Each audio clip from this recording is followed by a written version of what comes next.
2025 IPL এর জন্য আবার শ্রেয়াস আইয়ারকে দলে নিয়েছে কলকাতা নাইট রাইডার্স। 21 কোটি টাকায় কলকাতা নাইট রাইডার্সে শ্রেয়াস আইয়ার। অন্যদিকে আইপিএল এর ইতিহাসের সব রেকর্ড ভেঙে দিয়েছেন ঋষভ পান্ট। রেকর্ড 33 কোটি টাকায় পাঞ্জাব কিংস কিনেছে ঋষভ পান্টকে। নমস্কার বন্ধুরা, বং24 স্পোর্টসে আপনাদের সকলকেই স্বাগত জানাই।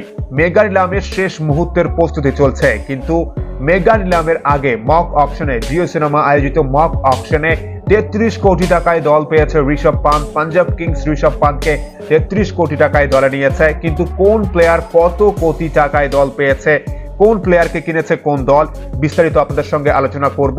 এই মক অকশন থেকে কোন প্লেয়ার কত টাকায় দল পেয়েছে। 2025 আইপিএল নিলামের সব রেকর্ড ভেঙে যাবে, আমরা সবাই জানি। পাঞ্জাব কিংস ঋষভ পান্টকে দলে নেওয়ার জন্য অল আউট যাচ্ছে এবং 33 কোটি টাকায় শেষ পর্যন্ত মক অকশন থেকে পাঞ্জাব কিংস ঋষভ পান্টকে দলে নিয়েছে। কি মনে হচ্ছে আপনাদের, ঋষভ পান্ট কি তাহলে আইপিএল এর ইতিহাসের সবচেয়ে দামি প্লেয়ার হতে চলেছে 2025 আইপিএল? অবশ্যই আপনারা মতামত জানাবেন। ঋষভ পান্ট কি 30 কোটির উপরে দাম পেতে চলেছে 2025 আইপিএল এর মেগা নিলাম থেকে? অবশ্যই জানাবেন কমেন্ট বক্সে। অন্যদিকে কেএল রাহুলকে দলে নেওয়ার জন্য 29 কোটি 50 লক্ষ টাকা খরচ করেছে Royal Challengers Bengaluru.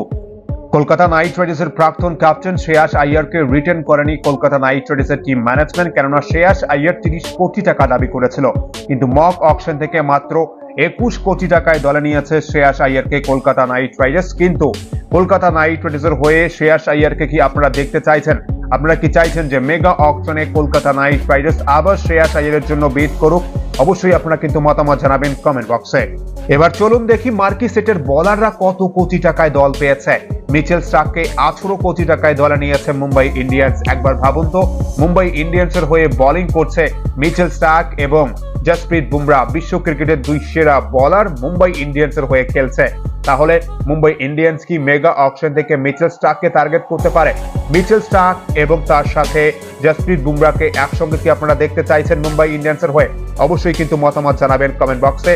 Mega অকশনে Arshdeep সিংকে দলে নেওয়ার জন্য লড়াই করবে প্রত্যেকটি ফ্র্যাঞ্চাইজি। আমরা সবাই জানি কলকাতা নাইট রাইডার্স ও আর্শদীপ সিং এর মতো একজন লেফট আর্ম ফাস্ট বোলার চাইছে, কিন্তু মক অকশন থেকে 16 কোটি টাকায় পাঞ্জাব কিংস আর্শদীপ সিংকে আবার দলে নিয়েছে। অন্যদিকে কাগিসো রাবাদাকে লখনৌ সুপার জায়ান্ট 12 কোটি টাকায় দলে অন্তর্ভুক্ত করেছে। চলুন এবার দেখি মার্কি সেটের বাকি প্লেয়ারদের কোন দল দলে নিয়েছে। ডেভিড মিলারকে রাজস্থান রয়্যালস 8 কোটি 50 লক্ষ টাকায় দলে নিয়েছে। যুজবেন্দ্র চাহালকে সানরাইজার্স হায়দ্রাবাদ 15 কোটি টাকায় দলে নিয়েছে এবং ফাস্ট বোলার মোহাম্মদ শামিকে গুজরাট টাইটান্স রিটেন করেছে 12 কোটি 50 লক্ষ টাকায়। মোহাম্মদ সিরাজকে রেকর্ড 40 কোটি 50 লক্ষ টাকায় আবার দলে নিয়েছে রয়্যাল চ্যালেঞ্জার্স বেঙ্গালুরু। এছাড়াও এই মক অকশনে ঈশান কিশনকে দিল্লি ক্যাপিটালস 15 কোটি 50 লক্ষ টাকায় দলে নিয়েছে। লখনৌ সুপার জায়ান্ট অস্ট্রেলিয়ান বিধ্বংসী অলরাউন্ডার মার্কাস স্টোইনিসকে আবার দলে নিয়েছে 17 কোটি টাকায়। Quinton de Kock wicket keeper batsman, south African এই বিধ্বংসী উইকেট কিপার ব্যাটসম্যানকে মাত্র 6 কোটি 50 লক্ষ টাকায় দলে নিয়েছে চেন্নাই সুপার কিংস। মার্কি সেটের প্লেয়ার জস বাটলারকে মাত্র 13 কোটি 50 লক্ষ টাকায় দলে নিয়েছে পাঞ্জাব কিংস। পাঞ্জাব কিংস ঋষভ পান্টকে 33 কোটি টাকায় দলে নিয়েছে এবং জস বাটলারকে 13 কোটি 50 লক্ষ টাকায় দলে নিয়েছে। কিন্তু কলকাতা নাইট রাইডার্স জস বাটলারের মতো একজন বিধ্বংসী ব্যাটসম্যানকে চাইছে, কিন্তু জস বাটলারকে মক অকশন থেকে দলে নিতে পারেনি। অন্যদিকে ওয়াশিংটন সুন্দরকে 12 কোটি 50 লক্ষ টাকায় দলে নিয়েছে লখনৌ সুপার জায়ান্ট এবং ভুবনেশ্বর কুমারকে 10 কোটি টাকায় দলে নিয়েছে রাজস্থান রয়্যালস।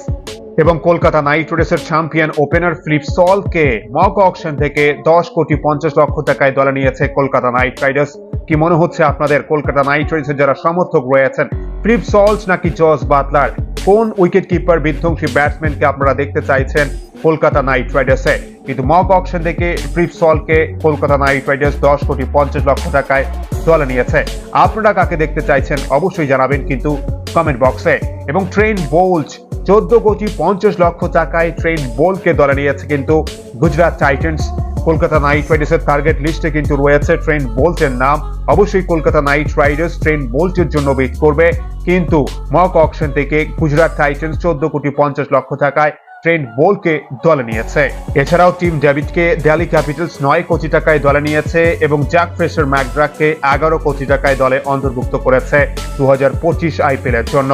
জিও সিনেমা আয়োজিত এই মক অকশনে রেকর্ড 33 কোটি টাকা দাম পেয়েছে কিন্তু ঋষভ পান্থ এবং দ্বিতীয় সর্বোচ্চ 29 কোটি 50 লক্ষ টাকা দাম পেয়েছে কেএল রাহুল এবং তৃতীয় সর্বোচ্চ বেশি টাকায় বিক্রি হয়েছে কিন্তু কলকাতা নাইট রাইডার্সের প্রাক্তন ক্যাপ্টেন শ্রেয়াস আইয়ার 21 কোটি টাকায়। কি মনে হচ্ছে আপনাদের? মেগা অকশনের শেষ মুহূর্তের প্রস্তুতি চলছে, কোন প্লেয়ার কত কোটি টাকায় দল পেতে পারে বলে আপনাদের মনে হয়? অবশ্যই কিন্তু আপনারা আপনাদের মতামত জানাবেন কমেন্ট বক্সে। এবং কলকাতা নাইট রাইডার্স কি আবারও শ্রেয়াস আইয়ারকে টার্গেট করবে মেগা অকশন থেকে, যেটা আমরা মক অকশনে দেখতে পেয়েছি?